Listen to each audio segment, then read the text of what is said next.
start with the invocation and the pledges, and then we have the Star Spangled Banner that will be sung by Natalie Fundenberg and Cristana Ramirez. That's good. So we'll have Natalie and Christina step towards the middle.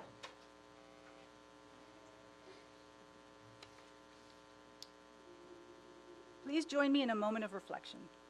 Lord, we are meeting today to conduct matters of business. Guide our hearts and our minds in the spirit of fairness, right thought, and speech. Impart your supreme wisdom upon our activities so that our affairs may reach a successful conclusion. Thank you for being our source of guidance today. Amen. Amen. I pledge allegiance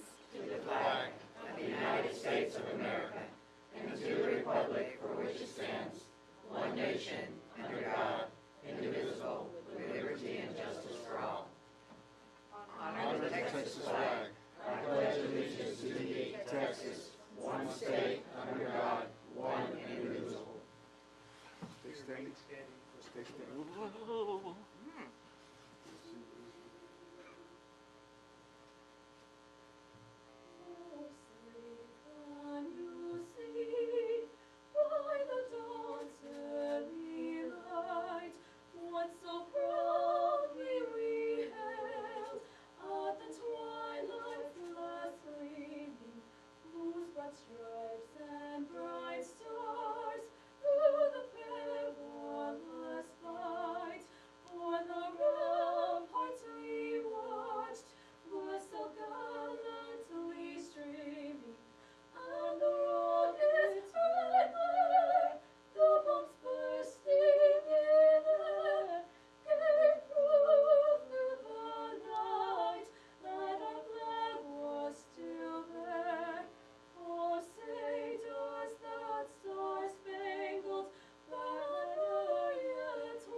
Outstanding.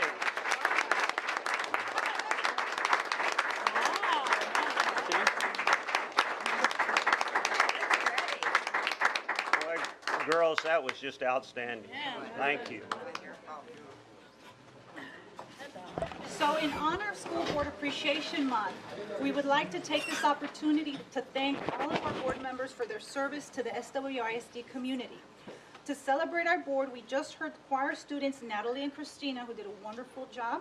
And now we're going to hear a song from McCullough student Clarissa Abrego.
Thank you. Outstanding. Fine arts program is doing really, really well, sir. Wonderful. Next, we would like to read a proclamation to our Southwest ISD School Board by the Southwest family. Whereas the mission of the public schools is to meet the diverse educational needs of all children and to empower them to become competent, productive contributors to a democratic society and an ever-changing world. And whereas local school board trustees are committed to children and believe that all children can be successful learners and that the best education is tailored to the individual needs of the child. And Whereas local board trustees work closely with parents, education professionals, and other community members to create the educational vision we want for our students. And whereas local school board trustees are responsible for ensuring the structure that provides a solid foundation for our school system. And Whereas local school board trustees are strong advocates for public education and are responsible for communicating the needs of the school district to the public and the public's expectations to the school district.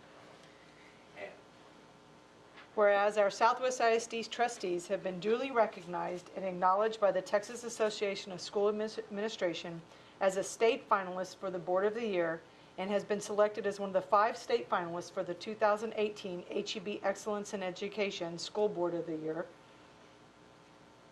Now therefore, I, Lloyd Verstuff, on behalf of the Southwest ISD family, do hereby declare our appreciation to our trustees.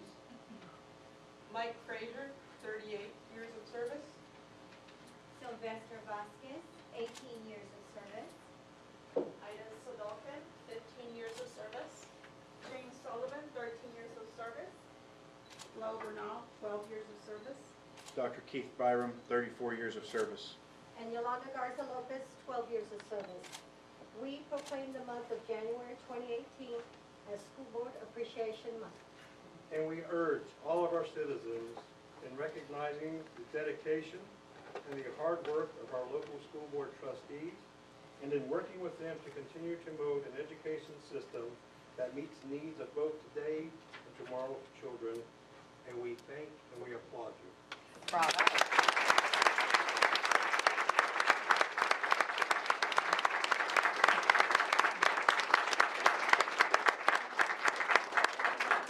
Stress me out.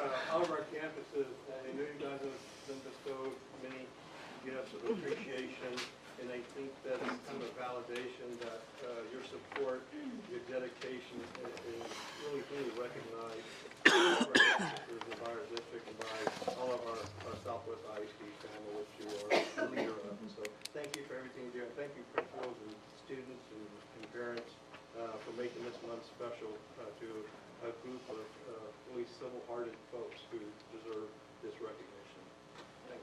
Thank you. Thank you. Okay, so next is our student recognitions. And the first recognition we have tonight is actually our McCullough student Clarissa Abreu. The most important annual competition for middle school school band students each school year is the audition for Region Honor Band. For music, we are in Region 11. Region 11 stretches all the way south to the valley and as far north as Northeast ISD and is comprised of more than 40 middle schools.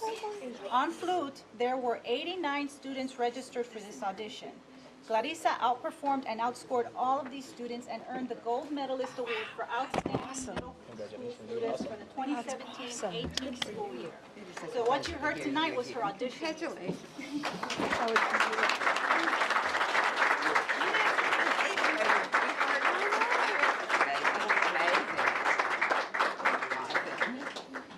Up next, we have our elementary school students.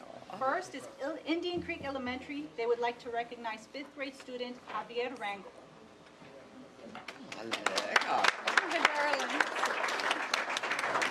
Javier is an honor roll student, a member of the LIM Junior Lighthouse team, and a recognized player for 3 San Antonio soccer teams, one of which has taken him to several European countries. Due to his excellent communication skills, Javier has built relationships with Univision, Telemundo, and ESPN. Each Outreach Network recognizing and highlighting Javier's ability to balance his personal and academic goals. Javier's aspirations for attending Harvard and studying communication stems from his passion to be a public speaker and an advocate for meaningful causes such as helping feed the homeless and playing in tournaments that raise money for community food banks, shelters, and charities. That's awesome.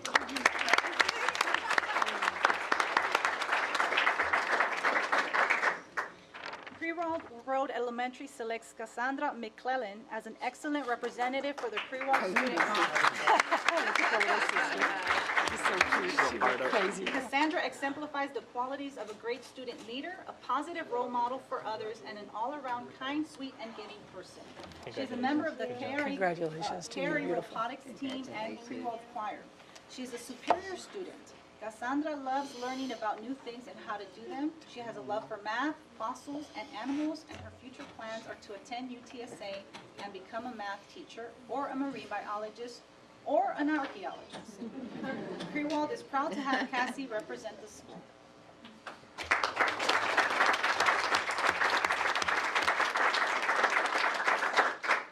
Scobie Middle School would like to recognize Bethany Sipanik. Bethany exemplifies what a student should be and strive for. Bethany is a hard worker that always gives her best to her studies. Not only does she possess a great attitude, but Bethany is always willing to lend a helping hand to her peers. She remains one of the most dedicated and motivated students in 7th grade. She not only has exceptional grades, but is always willing to lend a helping hand with struggling students in the classroom. Bethany is truly an amazing student and a true role model. Congratulations, Bethany.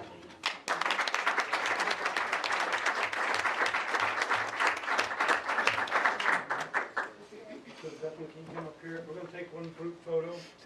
Look at that guy right there. Right here, and give me a big smile, and 1, 2, 3. Hang on 1 second. Go ahead, parents. Take one.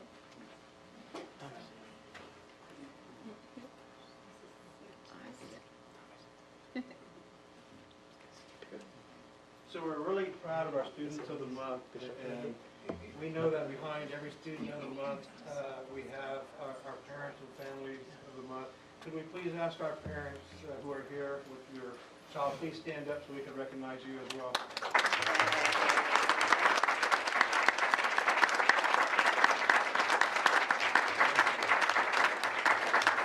And we know all of our students came from a campus in Southwest ISD, correct?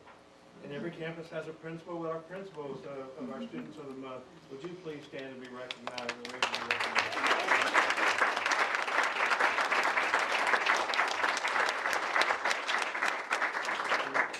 Kind of outnumbered, Javier, but you're hanging in there. Thank you guys very much for being here. I'm very proud of you, and keep up the hard work. Okay?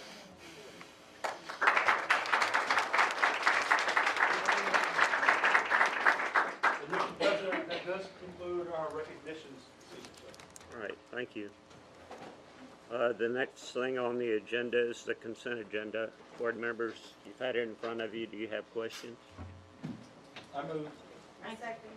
Motion's been made and seconded. All those in favor say aye. Aye. Next thing on the agenda is citizens to be heard. Mr. Rodriguez, did anybody ask to speak tonight? All right, we move down to items information, and board members are going to move down to item I first, the American Heart Association. Yeah, excuse me a second. Let me give y'all a couple of minutes for the people that would like to stay, great, but it's going to be boring from now on probably, so it's up to you. So I'll give you a minute or so. We actually have Especially that citizens it's to be going to be heard. exciting, and you should We actually stay. do? We actually do? Does he know that? Yeah, he's got it.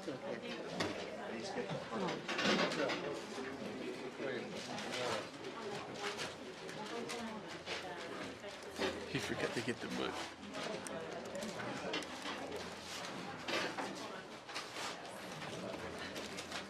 He has to go tell him.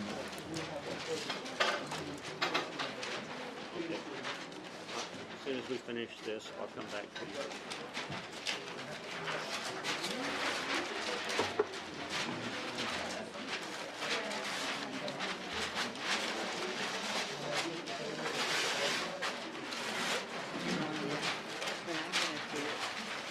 Yes, I'd love to. Take a pause so the students can present some artwork to the board. Sure. I'll make it happen after this.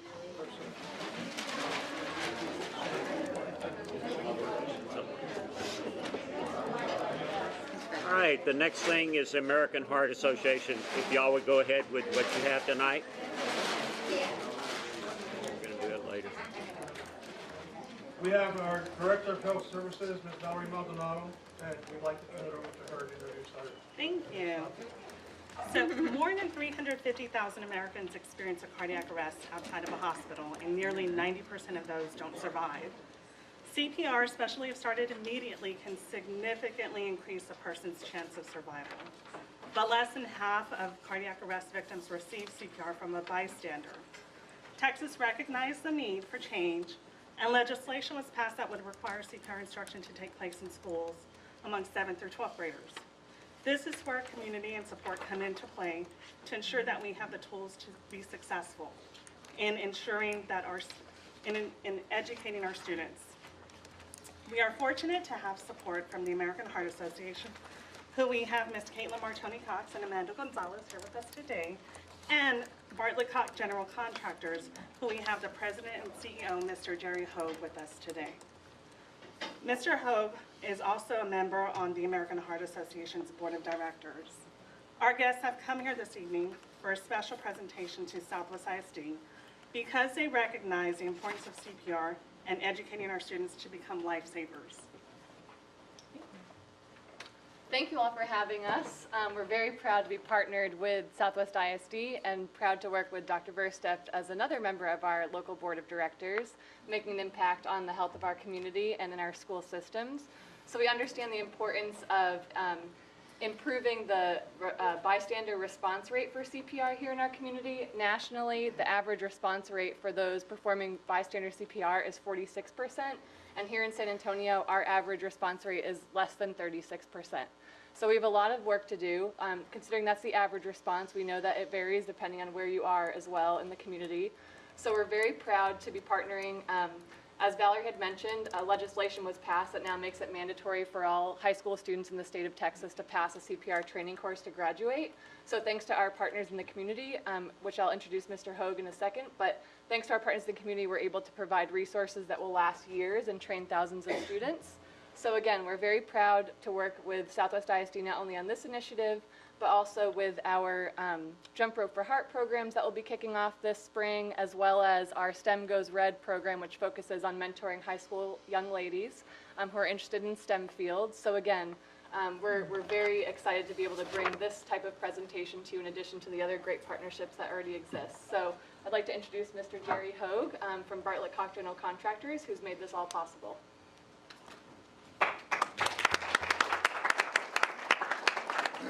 I don't know about making it all possible. I don't know, that may be a stretch. But as Caitlin mentioned, I do serve on the board, and Lloyd does too. And I know Lloyd feels the same way I do, that we need to do what we can to basically improve our statistics and, you know, keep people living longer. And so this is just our way to give back a little bit. And, you know, we hope it helps you guys and train some of the young folks. And, you know, someday it's going to pay off. So. We appreciate it, and thank you. Thank you. Thank you.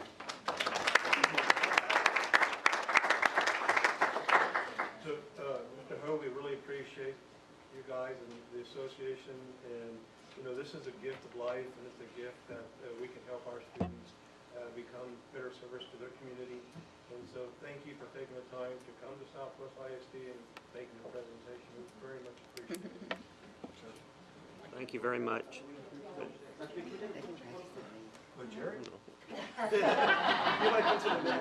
They said something about lay down and they're going to do compressions. Yeah, no action shots. No action shots. Ready? And one. There you go. 1, 2, 3.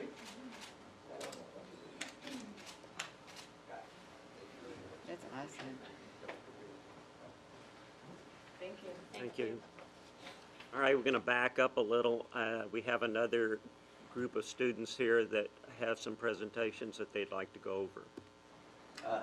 Yes, board members, we, in appreciation for you guys and your support of the fine arts and all of our students in the district, we have Jacob Garza here and Roxanne Ramirez, who are artists from our Southwest High School group of student artists, and they would like to present this artwork to you all in commemoration of Board Month, Board Appreciation Month, and so they wanted to present these works of art. Oh, wow. Those are beautiful. Oh, I love they're lovely. That's a mean Remember, looking these dragon. were part of the Western Art Show winners, and so we're very excited about that, and we wanted to present this artwork to you guys. That's to beautiful. Yeah, it is. Absolutely beautiful. Wow. That's wonderful. Anything about your portrait? What was your inspiration? Okay. Sir. Well, it was kind of like a last minute thing. The honesty is good. Oh, that's We really wanted to appreciate you guys for directing our school and everything. Thank you for what you guys do. Excellent work. That's wonderful. So we're presenting this to you all so that you have a little art in your life, because every human is not complete without the art. Absolutely. Great job. Thank you. Thank you so much. Can we take a picture with you? Get a picture of the pictures. That's so good. Because they're for the board. Yeah. I have to frame them first, though, you know what I mean? They're really nice. Oh, they're going to take your pictures with you. Or, I mean, maybe. Nice. All right. Oh, okay. Yeah, I just don't. Bottom line is, Really great. I've sat through lots of hearings where they just don't even listen. So it's okay. There's already a Google Doc on it. Break it. That dragon looks like it's attacking Mr. Fraser.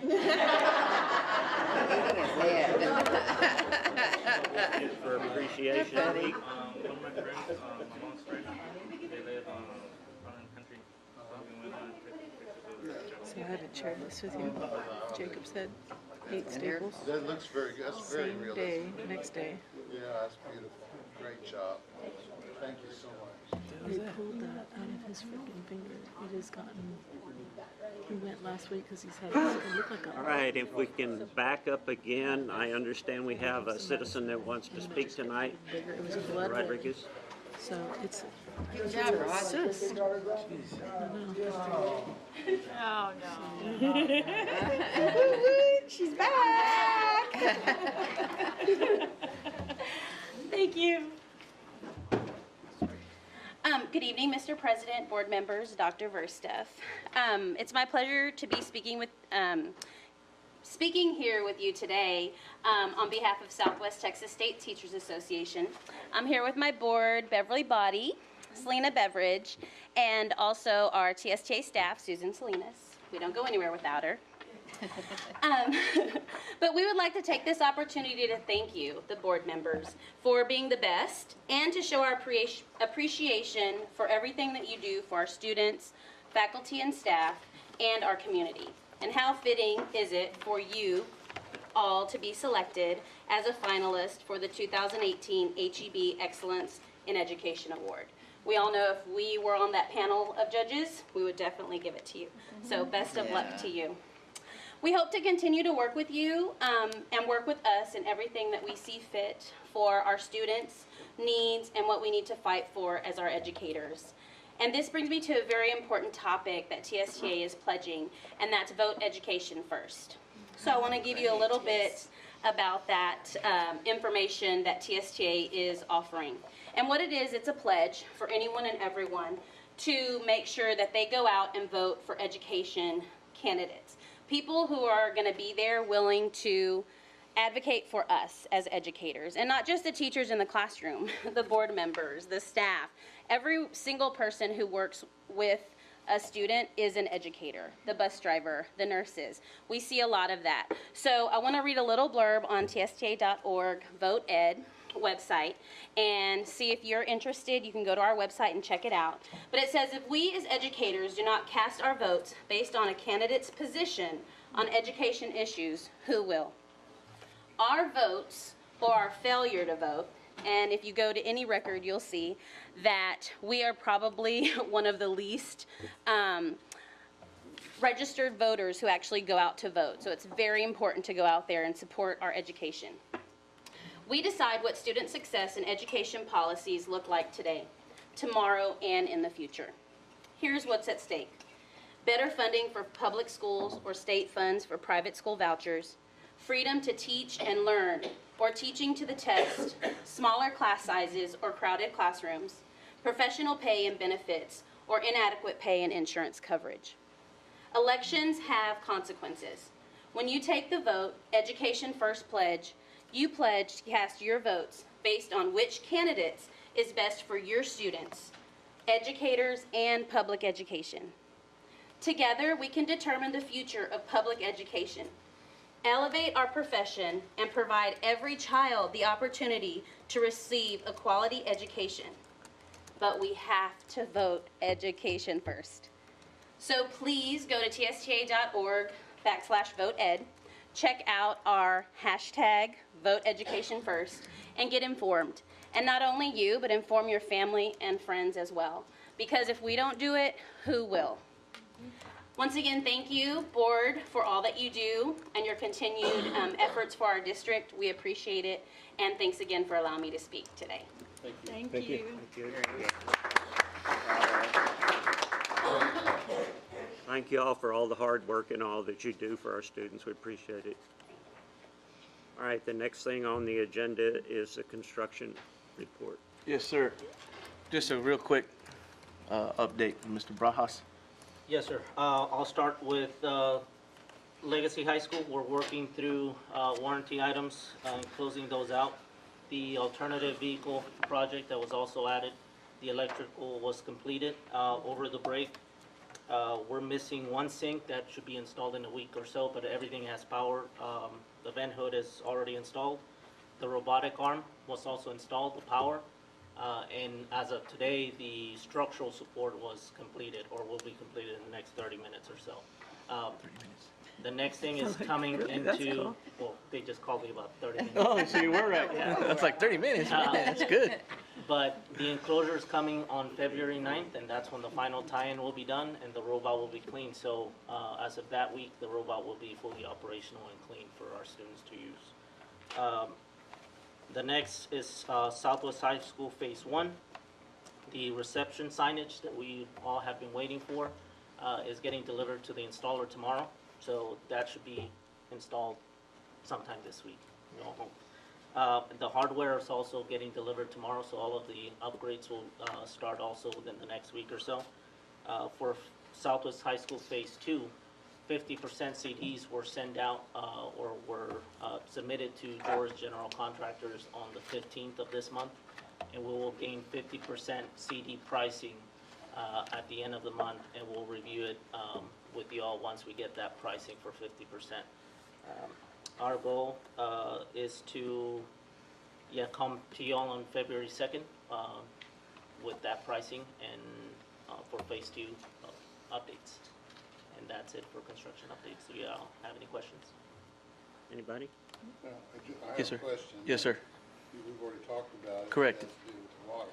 Yes. And I guess the questions are going to be, number one, we've tested the water, and the water is good, right? Absolutely, sir. Multiple times, sir. And we're going to put filters on both sides going in and out. Right. And then that should take care of it. Yes. Correct. So we've been. Issues about who pays for that, I reckon. Correct. We've gave George Contractors a green light to move forward, and we can negotiate that and work that out in the end.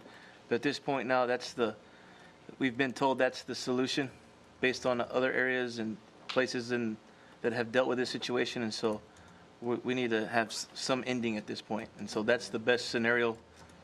So we're gonna move forward and then meet with Joris and talk about how we take care of that on the financial end. But as Saws has been involved, so we know that. correct, the water is good. we've tested ourselves. Joris has also tested it. We've done 3 tests with our own, and we've had actual different testing companies. We've met with Saul's. It's Saul's water line, and so they're adamant that this is a clean water. Yeah. It's just something that's triggering the water inside the boiler to have the discoloration, but we believe, and, well, Joris believes, with the help with MEP and the different groups that have been involved with the water side, that the filtration systems is our remedy. So that's our next step. All right, anything else? Anything that? Thank you. No. Thank you. All right, board members, the tax report is next. Sir, in December was not a very good month. We were about 10% behind, but we've gained. A lot of payments came in the latter part of December, so we're looking at around 2% from where we were last year behind. But we'll catch up this month because this is a huge month for taxpayers to make payment, and so. All right, the financial report, investment report, gifts, enrollment report. Any questions on those?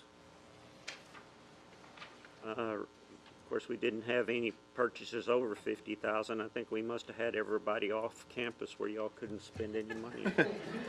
Short month, sir. We might send all of you off. All right. Calendar of events is coming up. All right, policy CV, please. Yes, sir. This is a policy, and our local policy deals with facilities construction. About a year back, we moved our purchasing threshold to 50,000 for procurement. I was unaware that in this policy, there's an actual, that policy should mirror. So it still says 25 on the construction facilities contracts, and I want to just make that mirror what we have already decided on the procurement side at 50. And so this is just to move that policy to the 50,000 threshold, like the procurement local policy. All right. And this will be just to let you guys know, and then if you have questions, I'm going to bring it back to the next board meeting to get it approved. Mhm. All right, auction results. Any Yes, comments on that? Mr. Figueroa is going to talk about the auction that we had in the late November. Good evening.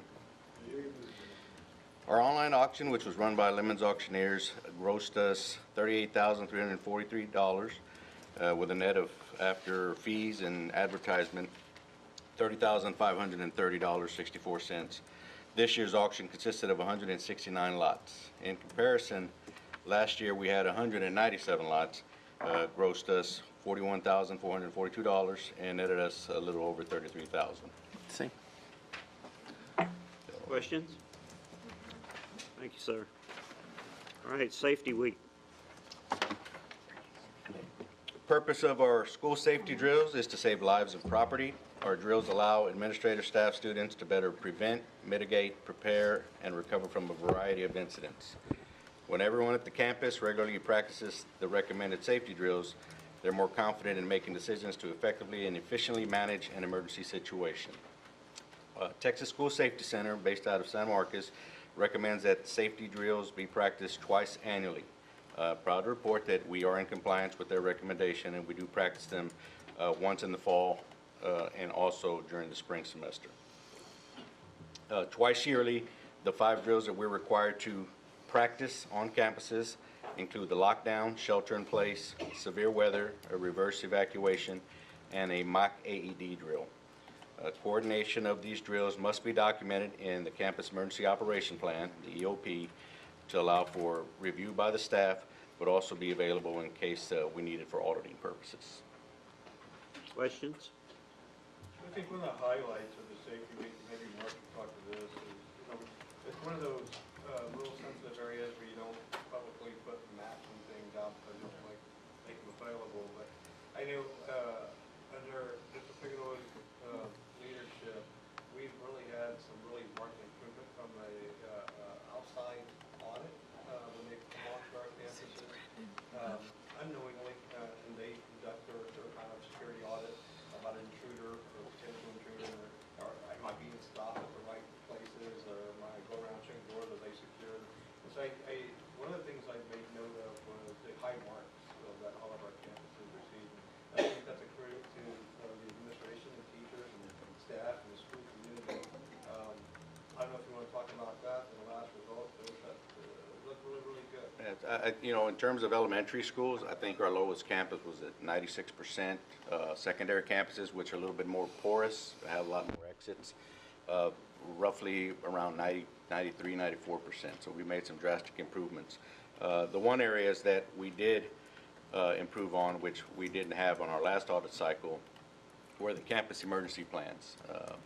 That's something that started under Mr. Baez, and as we've kind of worked closely with the Texas School Safety Center, we've been able to align it with our first responders and also with the city emergency managers and the county as well. So that's still an area which we need to continue to develop relationships with our first responders that work with our police department and also the ESDs and fire departments that support us as well.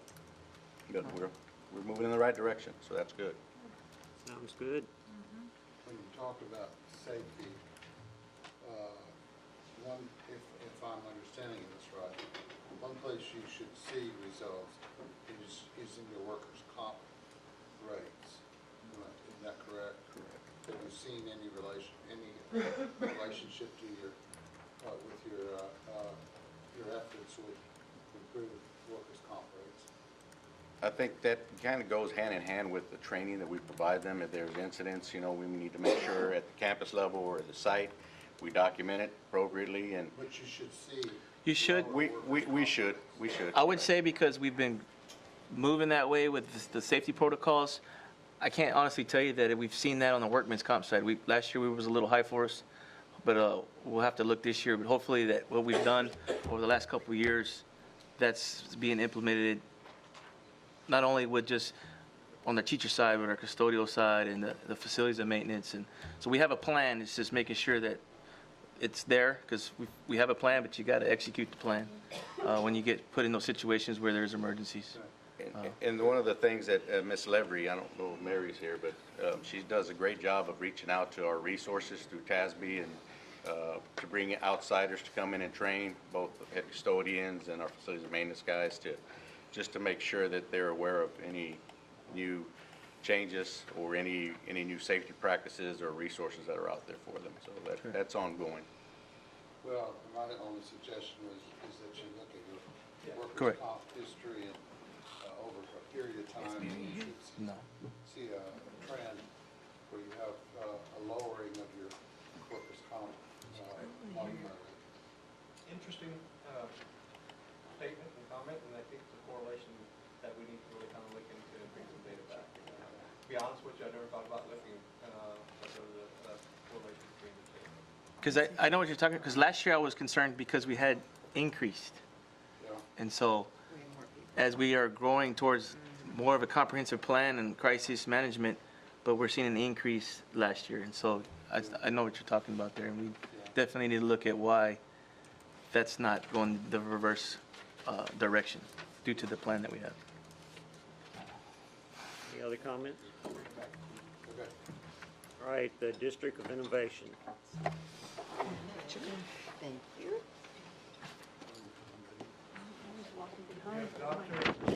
Be careful. AHR has been working with District of Innovation Plan with their DIT and DIP, so she's going to do some presenting today. We're not bringing this for action, we're basically presenting it as information. I know we have in the past, but there's been ongoing dialogue to kind of make sure we get this into our policy. And it's new throughout Texas, and districts are doing different things to get into policies. We just want to make sure we've been thorough and meeting with the different associations. We met with Ms. Salinas a number of times. I know she spoke here at a meeting. So I think we work really, really well together. We're having some issues getting the lawyers to all agree on certain things. And so we'd like to just do our presentation information. We will bring this back in the future for approval. But I think Sarah's going to kind of go over what are the big mechanics of change that we're looking at through our DOI laws. Okay, thank you very much, Dr. Versa, Mr. Frazier, and members of the board. It's been a real pleasure to work on this, and I want to be honest. We have enjoyed working with the lawyers and with TASB, but very honestly, especially with Susan Salinas, who has been very gracious and very patient as we have moved through this process. I just want to give you the final part of the DOI is to turn it into local policy in the different areas where we ask for exemptions. I just want to make it sort of clear and sort of easy, so I'm not going to read it to you. I'm going to just give you my summary. And I know you're grateful, okay? So, you know, we talked about how we have a problem, everybody does lots, hiring our teachers who are extremely qualified in CTE, in the career technology courses, in teaching them, as well as in a lot of folks who want to teach dual credit. Because, you know, you can have a doctorate and teach at a college, but sometimes not in a public school. And so one of the things that we asked for was that in those two areas, CTE and in dual credit, that our teachers be qualified and go through a process, but they don't necessarily have the teaching certificate. Okay? If that is the case, the parents will be notified, and I think that's something that we can justify. I believe we have a chemist right now who's working at Legacy, so that was very important.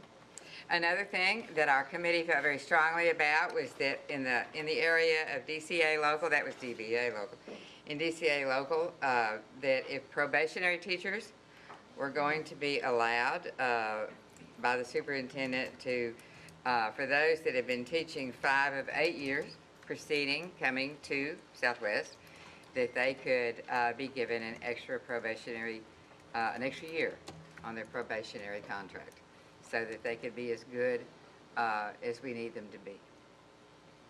Under DK local, we have, again, under the superintendent's authority, teachers who can be certified in the CTE and dual credit courses with special credentials. All other teachers in Southwest are going to require certification in accordance with state law. That is only in those two areas, okay? In EB local, we had the caveat that instruction may begin in Southwest ISD no earlier than the third Monday in August. The state asked that it be the fourth Monday, but that was one of the things that we felt like we needed. In EEB local, we have that our district guidelines shall always allocate enough teaching staff to maintain the smallest class size possible at all grade levels that we possibly can have. There are going to be an exception in that no more than 2 classes per grade level shall be permitted to exceed the 22-to-1, and it will only go to 23-to-1. And that will be the limits for that. We also added that the principals and teachers of the grade level impacted shall work together to determine when enrollment necessitates a kindergarten grade 4 class exceed that limit by that 1 student. And a recommendation shall be made to the executive leadership team. The district is also going to provide written notification to parents of any student in a kindergarten through grade 4 class if enrollment exceeds the 23. Under FEC local, the students in Southwest ISD are going to be able to receive a flexible classroom setting if the class is indeed a non-standard, non-traditional class. You know, as we're moving into the very innovative courses and plans that CNI is working on very hard over at both Southwest High School and Legacy, as we look at courses that involve off-campus study, courses that include internship, courses that include dual credit courses, sometimes that have to be taught on a college campus, that will be respected for our students, and they will have that classroom attendance that's different. Sometimes when you go to those internships, I think Jennifer's here, you know, and a lot of other people, the internships are sometimes very long and sometimes over different days. Something y'all have done an outstanding job of. They have. They've really done well. I'm very proud of that. Also, in FO local, again, the principal is going to have the authority to ask to have campus administrators. Under the state law, there's one person who is the campus behavior coordinator. And one of the things our principals do more and more, and I think that they're becoming very good at it, is they try to create a collaborative setting. And so rather than just one person be identified, they'll be able to identify more than one person, this team of administrators and individuals who work with students. So that's basically the main summary that I wanted to go over. Again, I'm very grateful to Susan Salinas and to the work that we've done. Do you have any questions for me or anything that? Sarah, I'm not sure if, in looking at the 23 students, not to exceed 23 students, if the verbiage actually says that. I think we should look at that again. Well, we certainly can. All that verbiage was given to us by the TASB. And so, yes, there were some things that I thought appeared a little murky, so Right. we will. We And will. we can, We will. It also is make it coming very better? clearly, yes. Yeah. They were coming out of my office Yeah, I too think about we that. were, we don't want to increase class size. I don't know why we make it hard to read. There are some times when we have a student may trigger the beyond 22 to 1 ratio. We go through the process of doing all the waiver forms and get them in, and then it kind of fixes itself before we even get approval back. So trying to be a little more efficient in doing our work. We're not staffing for more than 22 to 1. It's not our plan, but sometimes if we have a student come in, there's some teachers who could take up to 30 and be fine not doing that. Right.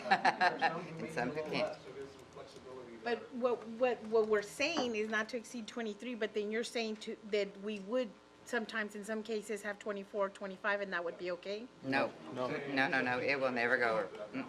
Our policy is still class reduction, which is 22 to 1 K through 4. Not to exceed 23 students. And that we get approval to put one student in there, so we don't trigger, we're not gonna hire. Right, correct. So I'm not sure that this reads that. Clearly It's enough. not, Okay. right, it's not actually, that, it doesn't, to me, it doesn't read that it's saying that, it's saying that we can exceed. It doesn't say just up to 23. So I just want to make sure that the verbiage that put in there. matches the intent, right? Okay, okay, I know what you're saying. Not to go beyond. I know. Correct. I know. 'Cause- Anyone else? Just to piggyback on that, sometimes TASB will put the verbiage there in that language, but you create an admin reg and a policy or procedure to make sure that's in there. Okay, To so we'll clarify. also fix the policy. So that's just TASB, I get that all the time from them. We'll- Okay, We've had a lot of conversations with you students about intent and about. in the language we what have. we're doing. And I think we're gonna make sure it's very clear when we bring it back in the formal policy. What happens is she goes back to work with her group, we work with our group, and then we come back and we're sometimes on the same page, and we get closer to being on the same page, so We are. time we do it. But we need to bring this to the board so we can get our DOI approved and move forward in policy. You know, we have the plan approved, we just wanna get into our local policy and make sure it's reflected accordingly. But your point to intent was definitely taken, and we'll make sure it's clear. We will. Thank you. Thank you, sir. ma'am. Next thing on the agenda is superintendent, and we'll postpone that after executive session. We don't have anything on human resources, but business and financing, the district declaring an emergency. Yes, sir. Back on January 16th, as you know, the Bear County superintendents met and decided to shut down school on that day because of bad weather. We had an ice storm, and we all feel probably it was a great decision. With that being said, we have enough minutes set up for the students to not lose, basically for attendance and also for funding. So our revenue is coming in based on whether they were there or not, based on our minutes, so we're good. The issue we faced was that when we canceled school, we also canceled work for many employees. There is a policy DEA local that allows the board and gives them the authority to compensate the employees based on an emergency situation.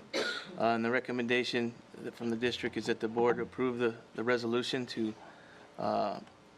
pay the employees without them having to make up that day. Any questions? Need a motion? Motion's been made and seconded. All those in favor say aye. Aye. Opposed, no. Motion carried. One more thing, sir. Yes, I have a few announcements here from. Figured. Just a reminder for board, PASA Newer Conference starts this Sunday. So senior staff will be at the PASA, which is an often Sunday, Monday, Tuesday. I think some of us returning on Tuesday, some are returning on Wednesday. We also have on January 31st, we have a clergy luncheon. It's what we try to do annually to keep that partnership and communication with our friends in the clergy. And we work together to promote our communities and communicate better.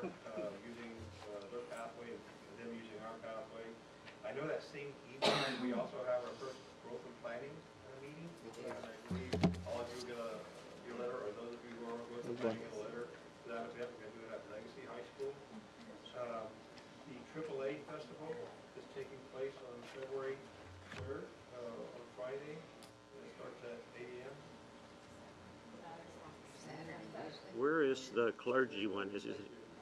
I think it's not registered in my head. Is it, we going ahead? We're invited to the clerk. It's this black invitation. You can only come if you go to church. Don't be coming if you don't go to church. Some of us might get saved there, ma'am. Huh? All of you have heard to the passing of Mr. Kenneth Wissey. We still to date have not received the arrangements. We will get them to you. You know, Mr. Wissey has over 4 decades of service to education, and specifically to Southwest. ISD was a teacher in just about every position, and was basically our CFO for many years. He was a great mentor. He definitely was a great supporter during his years here, and even following after his years here. And he's going to be sorely missed, and we definitely need to make sure that we send that condolences to the family on behalf of our district and our board of trustees. And when we know when the arrangements are, we'll definitely get the information out to all of you. It's a very satisfying. Also a really great man. Absolutely. No more one more things? All right, under Texas Government Code 551.001-551.146, we go into executive session.